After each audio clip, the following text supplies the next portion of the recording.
Deixa eu trazer uma informação para vocês aqui do jornal Clarim, do portal Clarim, que está dizendo o seguinte: até o momento a participação dos argentinos bateu 59%, hein?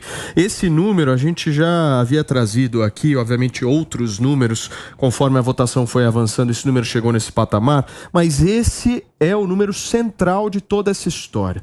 A questão da abstenção vai fazer a diferença ou não, porque a disputa está apertadíssima, segundo a pesquisa Boca de Urna, que nós estamos exibindo para vocês aí imagens dos comícios de Javier Milei. Javier Milei aparece no Boca de Urna com 28%, praticamente empatado com Patrícia Bullrich, e logo atrás Sérgio Massa, ou seja, cada voto conta nessa disputa intensa para verificar como será o segundo turno nessas eleições argentinas. A informação que eu te trago é 59% de registro de participação dos argentinos agora às 5 horas da tarde. É inclusive o que divulga o portal argentino Clarim. Informação de agora que eu trago para vocês, um número aí ainda que mostra uma abstenção significativa, né, professor? Você acha que a gente pode chegar ao quê? A 40%, a 35% de abstenção? Daqui a pouquinho termina, né? Olha, precisa verificar se isso é abstenção ou é voto nulo e branco. Porque se for voto nulo e branco com abstenção 40%, é igual ao Brasil. Porque o Brasil costuma ter uma eleição com mais ou menos de 60% de votação. Ou seja, nós conseguimos eleger um presidente com 30% ou um pouco mais. Se for uma votação com brancos e nulos e abstenção, essa eleição argentina se equipara às últimas eleições brasileiras no que diz respeito à participação. Agora, se for abstenção 40% sem os votos brancos e nulos, aí me preocupa muito, porque a opção do argentino não vai ser tão valorizada, porque nós vamos ter muitos votos inválidos e abstenções. Muito bem, gente, olha só, essa participação, ela estava levemente maior do que foi registrada, inclusive, já nas primárias, e a gente acompanhou, inclusive, há cerca de mais ou menos um mês, 40 dias aí que foram essas primárias, uma participação significativa dos eleitores de Javier Milei. Essa informação que eu te trouxe, da participação popular chegando aí a menos de 60%, é a última atualização das 4 horas da tarde. Esse número, com certeza, já mudou, porque são 5 horas da tarde, mas é o último dado oficial que a gente tem aqui para passar para vocês: 59% de participação dos argentinos. Eu vou pedir para o Diegão colocar aqui na tela para mim. Deixa o Segré, porque a Elaine Keller, o Segré, falou que você tá a cara do Milei, meu, mas não vamos entrar nessa... Não fui eu, Segré. Eu vou pedir para deixar aqui o Gustavo Segré e quero voltar aqui com o Marcelo Favalli. O Favalli... Você tá me ouvindo? Cadê o Favalli? Coloca o Favalli aqui na tela. Eu que levei, tá vendo? Ao vivo nesse domingão pra gente poder mostrar pra vocês tudo que tá acontecendo lá na Argentina. Favalli, como é que você analisa esse número que eu divulguei agora há pouco da participação dos argentinos? É aquém ou além do esperado? Oi, Paulo, é muito aquém. Peraí, mas vamos ser justos, né? Agora, 5 horas e 3 minutos, tanto aqui na capital argentina como aí na capital brasileira. Não tem diferença entre as capitais dos dois países com relação a fuso horário. O que eu quero dizer? Ainda tem 57 minutos de votação. Esse número eu estou acompanhando aqui também. São praticamente pouco menos de 60% dos votos. Quando saiu esse dado, ainda faltavam 2 horas de votação. Agora falta um pouco menos de 1 hora, mas é historicamente baixa. Se trabalhava com a hipótese, como eu falei anteriormente, de 25% de abstenção. O recorde de abstenção foi na eleição passada, quando os argentinos elegeram, ainda no primeiro turno, o Alberto Fernandes. Houve 81% de participação, 19% de abstenção. Se espera aqui uma abstenção maior, já se esperava uma abstenção maior com relação à eleição passada. Agora, se esses números continuarem neste crescente lento, a gente talvez supere os 20%, 25% de abstenção. O que é aqui um amarelo piscante de atenção para a classe política. Isso a gente já vinha percebendo. Eu andei muito pelas ruas aqui de Buenos Aires, conversei com muita gente, além de especialistas em ciências políticas e economistas. A grande vantagem de você estar no lugar para cobrir é que você sente o clima, você fala com a gente, com o eleitor, pessoas comuns como eu e você, e aí eu senti muita descrença, muita falta de esperança na classe política, porque o argentino está afundado numa hiperinflação, taxa de juros que batem 100% e tem, assim, todos os os dias sentem na mão o peso argentino derretendo. O dinheiro não vale nada, parece muito um cenário do Brasil dos anos 90. Isso desestimula muito a classe trabalhadora, o aposentado que vê a sua aposentadoria que não rende para nada e principalmente o jovem. Porque o jovem adulto do sexo masculino, principalmente, ele que é a massa de desempregados hoje, que está na casa dos 6%, mas esse dado aí não é muito realista, uma vez que o governo tem contado, né, como se diz aqui, bajo la mesa, né, dá uma maquiada no número, porque a informalidade não é contada lá muito como desemprego, e tem muita gente na informalidade, principalmente os jovens. Então isso tem duas explicações. O porquê que essa crise econômica está desesperançando o argentino de um modo geral e por que o Javier Milei arrastou tantos jovens para votar. A massa votante do Javier Milei, mostram as pesquisas, são esses jovens adultos do sexo masculino que acreditam muito nesse discurso de mudança dele, porque eles estão muito desempregados. Agora, de novo, falta um pouco mais aí de 50 minutos para acabar, mas nesse traço, voltando ao primeiro parágrafo, Paulo, parece que vai ser uma abstenção muito importante. Que loucura, Favalli. Ô Segré, vou passar a bola para você, meu amigo, porque eu tô dando uma olhada aqui numa declaração da vice-presidente Cristina Kirchner e a campanha de Sérgio Massa está em crise real. E aí a gente vai entender mesmo esse desempenho, porque a própria Cristina Kirchner diz o seguinte: eu só presido o Senado. A responsabilidade de todo o governo é do presidente. Eu falei várias vezes e não fui ouvida. Ou seja, ela está tentando se distanciar dessa atual gestão, mesmo sendo vice-presidente, ô Segré. Isso aí mostra claramente a crise que vive o governo argentino. Sabe, Paulo, quando tem problemas e ninguém quer pegar a batata quente dizendo eu assumo a responsabilidade, digo como vou resolver, é o que está acontecendo. A Cristina fez um ato proselitista há pouco tempo atrás e ela mencionava, quando voltemos a ser governo. Aí você fala, peraí, você não é a vice-presidente? Como quando voltemos a ser governo? Você já é governo. A única preocupação da Cristina é não ir presa. Ela tem vários processos, já tem sentença em primeira instância, tem processos que foram fechados graças a juízes amigos e agora voltaram a ser abertos. Isso inclui, inclusive, o próprio filho, Máximo Kirchner, atual deputado federal. E a questão para eles, mais importante, é pelo menos manter a província de Buenos Aires, que é uma bastião eleitoral muito forte, tem 30% da plataforma eleitoral praticamente, e está hoje conduzida por um inepto que se chama Axel Kicillof, que mal sabe ler e muito menos falar, e é o candidato que se especulava poderia, se ele mantém a província de Buenos Aires, ser o próximo candidato a presidente. Deus livre a Argentina, pelo amor de Deus. Mas para eles, a melhor coisa que poderia ser seria que o Massa chegue a disputar a segunda parte, o segundo turno, e que Axel Kicillof ganhe a província de Buenos Aires, com um detalhe: na província de Buenos Aires não tem segunda volta. Quem ganhou, mesmo que seja por um voto, ganhou. E aí os candidatos são Axel Kicillof, que estava perto de 25%, 27%, a Carolina Píparo, que representa o Javier Milei, que estava um pouquinho mais atrás, e o Grandinetti, que é o candidato a Patrícia Bullrich, que se não teve corte de boleta, porque aqui são listas, não é urna eletrônica e não se vota candidatos individuais, se vota uma lista com candidatos colocados a dedo pelos dirigentes. Esse caso daria um pouco mais de vantagem e explicaria por que o crescimento da Patrícia Bullrich. Porque se teve a pessoa que vota na província de Buenos Aires, a Grandinetti, que é o candidato a Patrícia Bullrich, e vota Bullrich também, estamos falando do primeiro colégio eleitoral, como se fosse o estado de São Paulo. Por isso o crescimento da Bullrich nessa segunda etapa. E um detalhe final: se o Massa não vai no segundo turno, Paulo, seria a primeira vez em décadas que o peronismo não disputa com possibilidades de ganhar a eleição presidencial. Muito bem. Segré, vou pedir para o nosso Diegão, diretor do programa aqui, colocar essa imagem na tela e coloca a Elaine Keller aí para ela resolver essa história, Diegão. Elaine, tá contigo aí, minha amiga. Não fui eu. Agora resolve a bomba. Segré, não fui eu, porque eu falei para ele que eu ia te pedir uma caixa de alfajor. E aí ele resolveu queimar o meu filme com você para você trazer a caixa para ele. Paulo Matias é muito esperto. Ô, Segré, mas você tá parecido, hein?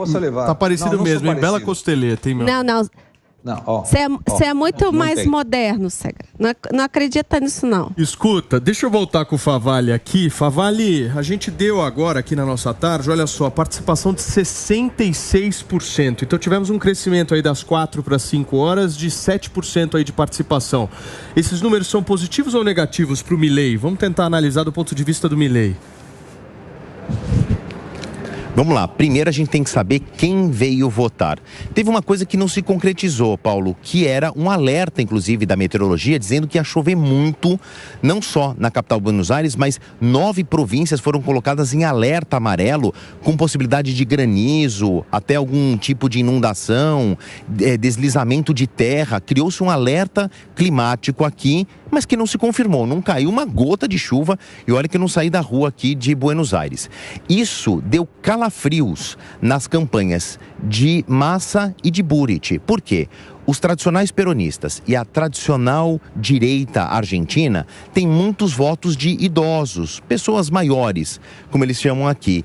E em caso de chuva, um desconforto, essas pessoas, em geral, preferem ficar em casa num domingo preguiçoso do que ir até um posto de votação. Agora, se a juventude engajada, aquela que se manifestou muito fortemente nas redes sociais, que fez campanha, replicou a campanha do Milei nas redes sociais, se eles votaram em massa, se eles são a maioria desses 60% de presentes, aí a gente talvez tenha uma mudança de cenário naqueles prognósticos feitos pelas pesquisas de opinião. Talvez possa dar até Milei no primeiro turno, dependendo da abstenção. Aí eu lembro o famoso escritor Nelson Rodrigues, que ele tinha um personagem excelente, chamava o Imponderável de Souza, que ele usava quando ele escrevia na crônica esportiva, porque que o Bangu tinha goleado o Flamengo, que é porque o Imponderável de Souza tinha entrado em campo, não se tinha essa opção dentro do pensamento lógico. O Imponderável de Souza pode ter entrado na cancha aqui da disputa, sendo que se houve uma enorme abstenção, de tradicionais eleitores do peronismo ou da direita mais clássica aqui, o Milei tem aí 2 pernadas de vantagem, não só uma. Bom, mas aí ainda estamos no campo da especulação. Agora, daqui pouco menos de 50 minutos fecham as urnas, elas são apuradas em papel. Eu, um pouquinho mais cedo, estava perto aqui do que nós aí no Brasil chamaríamos da Câmara de Vereadores. Aqui em Buenos Aires vai ser usada como um centro de contagem de votos, depois de uma segunda apuração, uma espécie de uma pesquisa para ver se deu tudo certinho e tal. Me fugiu a palavra agora, mas daqui a pouco vem. Daqui a pouco, então, esses votos vão começar a chegar. Agora, uma coisa que chama muita atenção e tem me chamado a atenção desde os primeiros minutos da manhã, quando eu comecei a percorrer a capital Buenos Aires para acompanhar a jornada de votação. Não tem trânsito fechado, trânsito livre. Eu estou no entroncamento de 2 vias bem importantes aqui no centro administrativo da cidade. Tá assim, completamente parado. Alguém que está me assistindo deve pensar, porque a polícia bloqueou o trânsito. Não tem trânsito bloqueado aqui, não. Os trens, metrôs e ônibus, transporte público, 100% gratuito, que é justamente para incentivar as pessoas a irem a votar. Isso faz parte aí das leis eleitorais aqui da Argentina. E aí um detalhe que faz toda a diferença, né? Tanto o Sérgio Massa quanto a Patrícia Buric, quando eles se manifestaram depois de terem votado, disseram a mesma coisa. Venham votar, argentinos. Muito importante, força da democracia. A gente vai enrijecer o nosso processo democrático. Venham votar, tá rápido, tá fácil. São 5 minutinhos que podem mudar a história do nosso país. A gente já entendeu o apelo deles para uma mudança. E para encerrar, o Javier Milei já falou, olha, já me sinto aqui como se tivesse a vitória se aproximando. Olha, por enquanto estamos numa disputa de retórica. Sem dúvida. Esse sempre é um discurso muito perigoso, né, Favale? Fernando Henrique Cardoso que o diga na eleição de prefeito de São Paulo. São 5h14. Adorei o imponderável de Almeida. Vocês querem conhecer o imponderável de Almeida? A gente podia chamar Souza. ele pra roda aqui. O que vocês acham, hein, Renato? Imponderável de Souza, inclusive. Imponderável de Souza. Tem de Souza igual eu. Muito bem, Favali, um abração pra você. Muito obrigado, viu, meu amigo? Mais perto das 6 horas você volta aqui e a gente atualiza mais números. Mas até aqui, gente, só pra vocês entenderem, até às 5 horas da tarde, essa participação popular tinha aí aumentado 7 pontos percentuais e chegado aí a 66%. Estava antes com 59%. E isso tem aí, na comparação com as primárias, um aumento de 4,5 pontos na comparação dessa participação. Ou seja, uma pequena participação que cresce devido aí a essa eleição de primeiro turno. Renato Batista, como é que você está vendo esses números? Olha, Paulo, eu acho que é meio na linha do que o Favali falou, porque o Milei, ele tem uma militância muito grande. Inclusive, você vê as imagens dele chegando para votar hoje, é uma coisa assim assustadora, né? As pessoas quase não deixando ele entrar no lugar ali, militantes, pessoas que o apoiam. Então, tem essa gama de pessoas que não vai deixar de votar no Milei, independente da chuva, independente da temperatura que estiver fazendo. E também, como o Gustavo Segre trouxe pra gente aqui, aquele pessoal que recebeu o pãozinho lá com o choripã. Né? Esse não vai deixar de votar no Sérgio Massa, que é engraçado, né? Um sujeito que ele cumpre um papel meio que de ombudsman de si mesmo, né? Então ele diz, olha, a economia não tá bem, mas eu vou dar um jeito aqui de melhorar, tal, a gente precisa fazer tal coisa, sendo que é ele que está no comando da economia, né? Então, eu vejo que, assim, se tiver uma abstenção muito alta, já não me parece ser o caso, já que subiu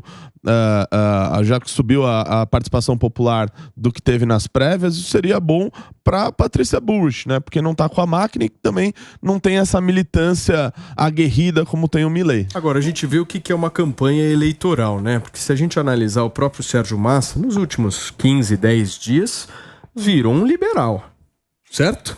Não é, professor? Virou um liberal, discurso reformista, um discurso até aliado a questões de privatização e tal, o que não representa o governo que ele compõe, né? O Alberto Fernandes não apareceu na campanha dele, né? E eu acho que é o que eu falo, o voto em massa foi no Milei, né? O voto em massa foi no Milei e a Patrícia corre por fora. Eu acho que essa é a questão. O governo do Alberto Fernandes é um governo que não é agradável para a população, a não ser aqueles que recebem os subsídios. Mas, de um modo geral, o povo argentino está cansado. A palavra é essa. Cansado. São 40 anos de instabilidade econômica. E aí surgem as duas alternativas. A alternativa que é radical só na campanha, não vai ser radical no governo se ganhar. E a alternativa moderada, que é a alternativa da Patrícia, que se despegou, para pegar uma palavra espanhola, se despegou. Você acha que ela está tirando voto mais do Massa ou do Milei? Eu acho que ela está tirando mais voto do Milei. Do Milei? Do Milei. Mas essa queda do Sérgio Massa também impressiona, né? A gente estava numa perspectiva até dele estar numa linha de frente ali numa disputa com o Javier Milei e nas pesquisas de boca de urna está aparecendo em terceiro, o Kawaguchi. Eu acho que é difícil pro argentino confiar no Massa. O Massa, ele foi peronista, depois ele se afastou do governo e agora ele está de novo junto com o governo peronista. Eu acho que fica muito difícil, depois de tantos anos aí de moeda se esfacelando, de toda essa... o argentino quer alguma coisa nova, assim, eu não acho que ele vai... Claro que, como já foi colocado aqui, tem muita gente que se beneficia aí do populismo, das ações sociais, daquele Estado paternalista. É difícil isso, o argentino se acostumou com isso durante décadas, não vai ser de uma hora para o outro que ele vai abandonar isso. Mas eu acho difícil o Massa conseguir ganhar essa. Segre, você me pediu a palavra? Pedi para explicar a queda de Massa, a que se deve a queda de Massa. Há poucos dias atrás teve o chefe de Casa Civil da província de Buenos Aires, Martín Saurralde. Era uma pessoa que foi prefeito de uma cidade também da província de Buenos Aires. Ele teve um divórcio muito escandaloso. E o único trabalho dele foi político, né? Isso é importante para que a audiência interprete a notícia que vou comentar agora. E nesse divórcio, ele teve que dar à sua ex-esposa $20 milhões, o que pressupõe que ele tem 40 pelo menos. E aí você fala, peraí, como um político conseguiu 40 milhões de dólares? Certamente não foi o trabalho no seu prolabore como prefeito da cidade. E aí você vê como a política tradicional na Argentina, e nesse caso em particular seria da esquerda, do populismo da esquerda, ele não tem vergonha na cara. Ele foi pego com uma modelo muito escandalosa também, em Marbella, e com um iate cujo nome do iate era Bandido. E aí você vê que as pessoas começaram a dizer, pô, não somente rouba, como que, se não mostra descaradamente esse roubo na cara. Bom, ele é muito vinculado à massa. E esse último escândalo, de vários escândalos, bateu um pouco no eleitor, dizendo, pô, a gente parece ser trouxa, mas estamos exagerando um pouco. E aí pode ter tirado um pouco dessa preferência eleitoral do Massa, que, para corroborar essas informações que vocês muito bem estão falando, hoje, sobre 47 milhões de população, 25 milhões de argentinos recebem alguma ajuda do Estado. Olha a dependência que o Estado colocou, né? O kirchnerismo, o novo peronismo da esquerda, ele é com uma dependência em que ele te quebra a perna, te dá a muleta e te pede que você agradeça pela muleta que ele te deu depois de ter quebrado a perna. É mais ou menos isso. E o voto do crescimento, pelo menos até agora, o que mostram as pesquisas voto de urna, coincido, foi da Bullrich subindo, retirando de Milei. Não foi de Massa. O votante de esquerda não votaria na Patrícia Bullrich, o que te deixa um segundo turno bem interessante, Paulinho, porque se for eventualmente Bullrich e Milei, o eleitor de Massa podem acontecer duas coisas. O que ele não vai votar, ele se abstenha de votar, ou vote em branco, ou vote no Milei, mas não pelas ideias, senão porque aposta que o Milei não dura um ano, dependendo da conformação do Congresso, em que se o Milei faz uma excelente eleição, ele pode chegar a ter 30, 35 deputados sobre 257 e não mais de 10 senadores sobre 72 senadores. Então não teria nem sequer a primeira minoria na Câmara de Deputados e Senadores. Se vai o Milei e o Massa no segundo turno, o eleitor da Patrícia Bullrich nunca votaria no Massa e sim votaria no Milei. Então as chances de Milei no segundo turno seriam muito maiores que qualquer dos outros dois candidatos, porém estamos falando de política, e em política, quando temos um segundo turno, é outra eleição, novamente tudo de novo. É isso aí.